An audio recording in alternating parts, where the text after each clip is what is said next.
काबू नहीं पाया जा सका।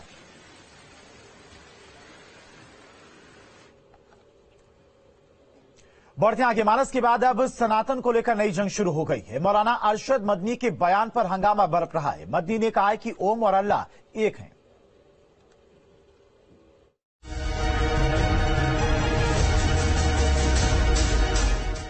मानस के बाद सनातन पर सवाल, मदनी के बयान पर महाबवाल।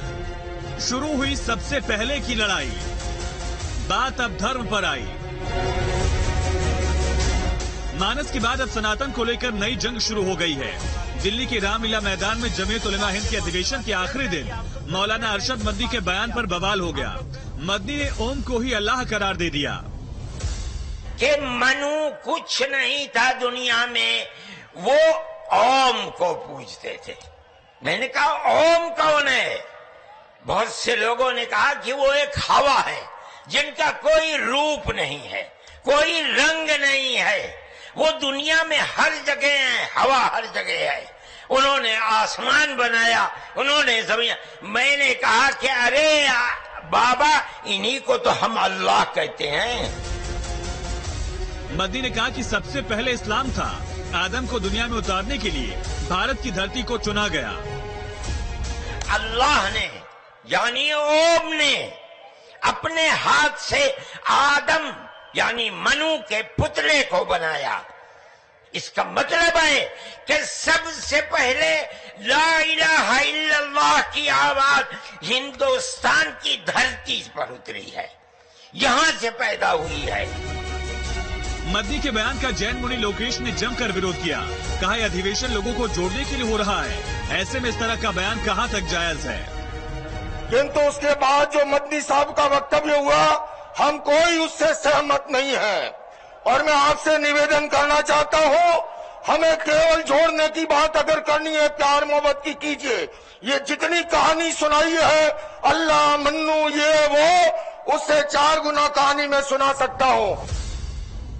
जैन मुनि कार्यक्रम से उठकर चले गए। उनके बाद दूसरे धर्मों के संतों ने भी कार्यक्रम को छोड़ दिया।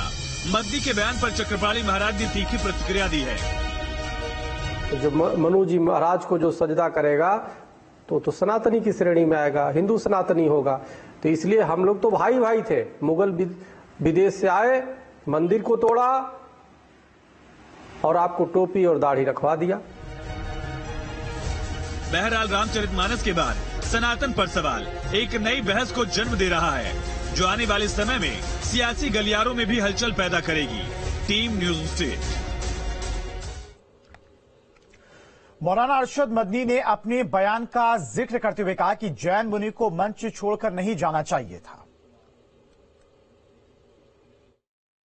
नहीं, कोई धर्मों के लोग नहीं, सिर्फ जो जैन के मजहब के मानने वाले थे, क्योंकि वो अल्लाह को या भगवान को नहीं मानते, इसलिए उन्होंने उसको कहा कि हम इसको नहीं मानते हैं। उन्होंने अपनी तकरीर में ये बात कही, तो भी उन्हें बैठ कर के सुनना चाहिए था। लेकिन अगर वो चले गए तो हमें इसका अफसोस हुआ कि हमारी ज़बान से कोई ऐसी बात निकली कि जो उनके लिए तकलीफ का बाइस हुई। लेकिन हमारा मजहब तो यही है कि हम तो अल्लाह को मानते हैं।